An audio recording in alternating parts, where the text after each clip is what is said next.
करके पूछिए, सभी को मौका मिले। सांसद साहिबा को पहले मेरा नमस्कार और बहुत बहुत धन्यवाद। आज से कम से कम 1.5 साल पहले आपसे मिला था और जिस वक्त यहाँ पर डिपो की समस्या थी और मैंने कहा था यहाँ डिपो नहीं खुलने चाहिए, जिनको पैसे आ रहे हैं पैसे आने दीजिए, और आपने इसका सपोर्ट किया था, उसके लिए बहुत बहुत धन्यवाद। आ रहे हैं ना पैसे, बिल्कुल जी आ रहे हैं, जिनके नहीं भी आ रहे हैं 17 में बहुत बढ़िया है। वो क्या है, वो इसलिए वो ये थोड़ी सी समस्या हो गई। लोगों का जो आधार कार्ड है वो दूसरे अकाउंट में लिंक है, दूसरे जिसमें लिंक अगर रखेंगे ना उसके साथ तो तुरंत आएगा। मैम मेरा पहला सवाल है आपसे, 2014 एमपी इलेक्शन में आपने यहीं पर बोला था कि जिन लोगों का बायोमेट्रिक सर्वे नहीं हुआ मैं इलेक्शन जीतने के बाद उनका बायोमेट्रिक सर्वे करवाऊंगी, लेकिन आज तक बायोमेट्रिक सर्वे नहीं हुआ। ठीक बोल रहे हैं आप, बिल्कुल 100% ठीक बोल रहे हैं। मैम इसका जवाब? इसका जवाब ये है बेटा कि मैं बहुत कोशिश करती रही। प्रशासन में क्या है, अफसर बदलते रहते हैं। जब मैं यहाँ आई तो यहाँ पर हाउसिंग बोर्ड के चेयरमैन वो सतगोपाल जी से उनके थोड़े दिनों में उनकी पोस्टिंग हो गई यहाँ से। उसके बाद बहुत देर तक तो कोई आए नहीं। फिर वो अपने एक सरदार साहब आए थे, हाँ मंजीत, वो आए थे। फिर उनकी पोस्टिंग हो गई, उनको कश्मीर में लगा दिया इलेक्शन ड्यूटी पे। जैसे हम उसका हल निकालने की कोशिश करते हैं इंसान बदल जाते हैं। फिर मनिंदर सिंह जी आए। अब मनिंदर सिंह जी को भी हमने ये सब लिख कर दिया हुआ है। जो एस्टेट ऑफिस है वो कहता है हम दोबारा सर्वे नहीं कराएंगे, एक बार सर्वे हो चुका है। अब मैंने गवर्नर साहब से मीटिंग मांगी है कि जो जितने भी ऐसे बहुत सारी समस्याएं हैं, एक केवल सर्वे की नहीं है, क्योंकि फ्लैट बनकर तैयार हैं, अलॉट भी तो करने हैं आप लोगों को, तो जितनी जल्दी हो जाए उतना ही अच्छा है, इसमें डिले क्या करना। एक वो हमारे एम्प्लॉयज थे, हाउसिंग बोर्ड एम्प्लॉयज, जिनके 4000 एम्प्लॉयज के फ्लैट के अलॉटमेंट का प्रॉब्लम था, वो करीब करीब सुलझ ही गया है। वो एक तो हाईकोर्ट ने भी बोल दिया है और एक वो अपने होम डिपार्टमेंट से भी, अपनी होम मिनिस्ट्री से भी हो गया। तो इसीलिए आपका भी हो जाएगा। देर आए दुरुस्त आए होता है, हो जाता है। अभी मैंने मीटिंग मांगी है, देखिए गवर्नर साहब देते हैं। साथ में ये भी कहा है कि पुलिस के और प्रशासन के सारे अधिकारी और हाउसिंग बोर्ड के भी उधर रहे हमारे साथ, ताकि हम सारी समस्याएं वहीं देख लें कि ये हो सकती हैं तो कर दें, नहीं हो सकती तो उसका क्या हल ढूंढना है लोगों की सहूलियत के लिए, तो ये तो हम कर रहे हैं। मतलब अभी हम उम्मीद नहीं कर सकते? नहीं, मतलब अभी आप उम्मीद कर सकते हैं। हाँ, लेकिन कल परसों में नहीं कर सकते, शायद कुछ महीनों में कर सकते। ठीक है मैम। अलॉटमेंट भी मैम एक्चुअली जब यहाँ पर सब लोग जरा ध्यान से सुनिएगा, आपका ही सवाल है। जिस टाइम एमसी का इलेक्शन हुआ हम लोगों से कहा गया 4 नंबर कॉलोनी वासियों से कि एमसी का इलेक्शन खत्म होते ही मार्च के इलेक्शन खत्म हो, मार्च के पेपर बच्चों के बाद खत्म होंगे, उसके बाद अलॉटमेंट कर दी जाएगी। देखिए, अलॉटमेंट ऐसी चीज नहीं है कि आप मेरे घर पे आए और मैंने लड्डू बांट दिए। अलॉटमेंट एक प्रक्रिया है और प्रक्रिया को पूरा होने में जो भी सरकार की प्रक्रिया है उसमें समय लगता है। शुरू होती है और शुरू होने के बाद जब तक वो अंत तक पहुंचती है उसको समय लगता है। तो आप हिम्मत ना हारें, आपका काम होगा। प्रधानमंत्री जी आवास योजना में भी उन्होंने कहा है कि 2022 तक हर इंसान के सर पे छत होगी इस देश में, हर, और मोदी जी जो कहते हैं वो करते हैं। तो आप निश्चिंत रहिए, कोई भी बिना घर के नहीं रहेगा, सबकी अलॉटमेंट। मैम हमारी कॉलोनी का सवाल ये है ना कि 2011 में मैम 2011 में अप्रैल या मई में सब लोगों ने कम से कम 900 रुपए जमा कराए, 900 रुपए। अब लोग इस बात से दुखी हैं कि जो पेंडिंग थे उनके तो मकान मिल गए, लेकिन जिन लोगों ने 900 रुपए जमा कराए वो आज भी धक्के खा रहे हैं। ये सिर्फ आप ही की कॉलोनी में प्रॉब्लम नहीं है, ये जो खिचड़ी बनी हुई है ये बहुत जगह बनी हुई है, और इसकी ना तो मैं जिम्मेवार हूँ ना तो आप जिम्मेवार हैं। आपको पता है प्रशासनिक शहर है, ये चलता ही अफसरों के कारण है। और कितने सारे अफसर, आपको पता है हमारे पास इस वक्त अफसरों की कितनी कमी है। किस तरह से हम लोग काम करवाते हैं, किस तरह धक्का लगा रहे इस गाड़ी को। क्योंकि अगर तो या तो मेरे से पहले जो बैठे थे यहाँ पर वो कमाल के होते, उन्होंने सारी अलॉटमेंट कर गए होते, सारा कुछ बना गए होते, 15 साल बैठे रहे और उसके बाद जब धनास भी बनाया तो पाइपें ऐसी लगा दी कि पानी ही नहीं चढ़ता ऊपर। उनको 3 ट्यूबवेल 3 बूस्टर मैंने लगवा के दिए, उनकी पाइपें मैं ठीक करवा रही हूँ, उनके स्कूल मैं खुलवा रही हूँ, स्कूलों में टीचरें जाएंगी मैं निश्चित करवा रही हूँ, उनके अंदर और बहुत सारी चीजें नहीं है वहां पर, वो सारी चीजें करवा रही हूँ। कहाँ से शुरू करूं और कहाँ पे खत्म करूं भैया, बहुत भाई साहब सवाल खत्म कर दे तो मुझे सारे। बहुत कठिन है डगर जो सवाल मैं पूछूंगा वो दूसरा उसके बाद रिपीट नहीं होगा। अगली बार तेरे कोई देंगे टिकट यहाँ से लड़ने की। टिकट छोड़िए मैडम, मेरे साथ सारे समाधान करा देगा एक दिन में। मैं भैया एक ही दिन में अगर करा पूछ देगा। लो, अगर मैं इससे हटके किसी का सवाल हो तो मैं माइक दे देता हूँ। नहीं मुझे पता है, मुझे शक्ति जी पहले ही बता चुके हैं। मैम खुश खुश आई थिंक इस टाइम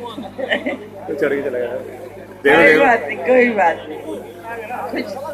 अरे मैम एक सवाल,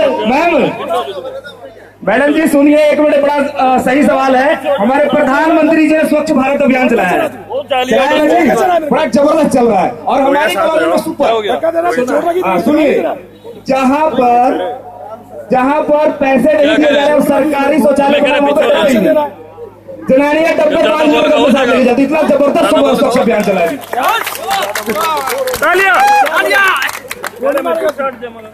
सबसे पहले तो तेरी वीडियोग्राफर की दाद देती हूँ मैं, और तू भी जॉर्ज शॉर्ट से जो भाषण दे रहा है इसीलिए दे रहा है कि तू फेसबुक पे ठोक ले इसको। तो भैया मेरे जवाब को भी ठोक लियो साहब, जी बोलिए। ठीक है ना।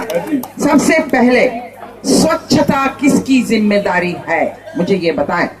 हर इंसान की, हर नागरिक की स्वच्छता। हम स्वच्छ रहें, हमारे आसपास हमारा घर स्वच्छ रहे, हमारी गली स्वच्छ रहे, हमारा स्कूल स्वच्छ रहे, हर चीज स्वच्छ रहे। ये स्वच्छता की जिम्मेवारी आपके भाई साहब, नाम क्या आपका? गुरुदेव यादव। गुरुदेव यादव जी, आपके घर के आसपास मैं खुद आऊंगी मुआयना करने, देखूंगी कि अंदर और बाहर की सफाई कैसी। अक्सर हम लोग की आदत होती है झाड़ू मार के कूड़ा बाहर फेंक देते हैं, अपना जहाँ बैठना है उसको साफ कर लिया, बाहर गली में कौन कुत्ता क्या खा रहा है, कौन बिल्ली मुंह मार रही, चल मेरे भाई आगे चल। ऐसा नहीं चलता है। क्यों? क्योंकि प्रधानमंत्री ने स्वच्छता अभियान खुद चलाया और ये भी कहा है हमेशा कि इसको लोगों को जागरूक करने के लिए चलाया है। जब तक हम जागरूक नहीं होंगे तब तक यहाँ पर कुछ काम नहीं होगा।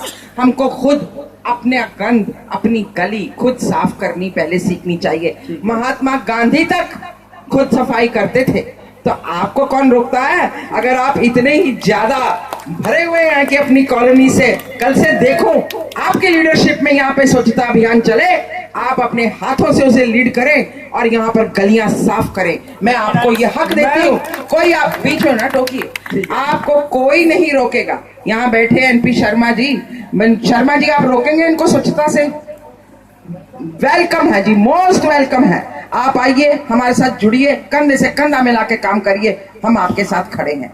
जहां तक बात है कि यहाँ पर बहुत जगहों पर कितनी अवैध कंस्ट्रक्शन है, और जहाँ कॉलोनी की बात होती है वो तो होती अवैध है। कॉलोनी तो ऐसे ही बना दी, जिसे झुग्गी डाल ली, झोपड़ी डाल ली। उसमें जब चीजें प्लान करके बनाई जाती है ना, तो सूवेज के लिए जगह छोड़ी जाती है, नाली के लिए जगह छोड़ी जाती है, कौन सा बाथरूम शौचालय कहाँ से एग्जिट है, कहाँ से पानी की एंट्री है, कहाँ पर गीला नहीं, कहाँ पर सूखा नहीं, ये सारा कुछ ध्यान में रख के, कहाँ पर बिजली की लाइन, कहाँ पर पानी की लाइन, ये सारे प्रॉब्लम मेरे को लाल डोरे के बाहर के मकानों में आते हैं, क्योंकि लोगों ने ऐसे ही सारी कंस्ट्रक्शन कर दी। तो कुछ जिम्मेवारी तो उन लोगों की भी है ना। सिर्फ इतना कहना जरूरी नहीं कि जी हम तो 22 साल से बैठे हैं, हम तो 25 साल से बैठे। अरे भाई, अगर तुम 25 साल से जेब काट रहे हो तो एक ना दिन तो अंदर जाओगे कि नहीं जाओगे? बताओ, पकड़े जाओगे, है कि नहीं? अब फिर भी हम लोग आपके हक, क्योंकि आप इस देश के नागरिक हैं, उस हक की मान रखते हुए, इज्जत करते हुए, प्यार से आपकी समस्याओं का निवारण करने की कोशिश कर रहे हैं। इसीलिए यहाँ पर सारे अधिकारी हर डिपार्टमेंट के बैठे, और शक्ति देवशाली जी ने बहुत आग्रह करके ये जनता दरबार मांगा है। और आप जो बात कह रहे हैं, मुझे पहले से पता है ये बातें बेटा, हम इसका निवारण कुछ सोच लेते हैं। एक सेकंड, शर्मा जी जवाब देंगे। गुरुदेव जी सर, अगर मेरा सवाल गलत है तो मैं माइक दे देता हूँ। ठीक है, एक मिनट सुन लो। हाँ भाई साहब, मैं यादव साहब बता देता हूँ। तो जैसे मैडम आपने पिछली बार भी हमें बुला के कम्युनिटी टॉयलेट्स के बारे में ग्राह किया था, तो कम्युनिटी टॉयलेट्स के रख रखाव में पिछले जब ODF डिक्लेयर हुआ है चंडीगढ़, तो 1423 कम्युनिटी टॉयलेट सीट्स एस्टेब्लिश की गई हैं। इससे पहले आज तक कभी इतनी सीट्स नहीं लगी। और देखा गया कि जैसे अब डिपार्टमेंट हर समय तो वहां रह नहीं सकता, उसका कभी दरवाजा चोरी, कभी जैसे आप कह रहे हो डिब्बा चोरी, हम फोटो में खींच के पुलिस को भेजते हैं, वो भी कहाँ ढूंढे उस दरवाजे को। तो अभी हमारे हाउस ने, ये पिछले हाउस ने पास कर दिया है, अब हम जो 15 कम्युनिटी शीट्स का जो एक सेट बनता है 15 टॉयलेट्स का, उसको आप लोगों को ही देने को तैयार हैं। उसको उसके लिए, उसके रख रखाव के लिए हम 15,000 रुपया महीना आपको देंगे, 15,000 रुपया भी देंगे। और आप एक रजिस्टर्ड सेल्फ हेल्प ग्रुप बनाइए और वो ग्रुप हमारे पास आए, हम आपको टॉयलेट्स हैंड ओवर करते हैं, आप ही मेंटेन करो और अपना 15 टॉयलेट्स के पीछे 15,000 रुपया भी देंगे। मेरी एक और गुजारिश है कि अगर उसकी चोरी होती है तो उसका जिम्मेवार भी वही सेल्फ हेल्प ग्रुप होगा। बिल्कुल, बिल्कुल। क्योंकि हम लोग बाथरूम लगवाते हैं, उनके दरवाजे चोरी हो जाते हैं, हम मैनुअल बनाते हैं, उनके कवर चोरी हो जाते हैं। तो भैया हर चीज की चोरी है, उसको भी आप रोकिए, उसको भी बेटा आप रोकिए। बिल्कुल। बहुत बहुत धन्यवाद। अब दूसरे बंदे की बात। मैम मेरा 2 सवाल रह गया। कोई बात नहीं, मैम, कोई और पूछ सुन ले, लीजिए, सुन कोई लीजिए। और पूछ ले। 4 नंबर कॉलोनी अवैध है, यहाँ की कॉलोनी शिफ्ट नहीं हो रही, लेकिन बिजली आए दिन काटने चले आते हैं। कोई बात क्या नहीं। कॉलोनी के लोग इंसान नहीं है? बिजली वाला कौन है? बिजली काटने डेली यहाँ पहुंच जाते हैं, तार काटने के लिए। ओ भैया मेरी भी बिजली जाती रोज। मैडम आपकी तो घर से जाती है, तारे काट के ले जाते हैं, हम तो क्या कहें अब, यहाँ तो तारे काट के ले जाते हैं, कुंडी लगता है। अब बस हो गया ना, अब आप बिजली डिपार्टमेंट से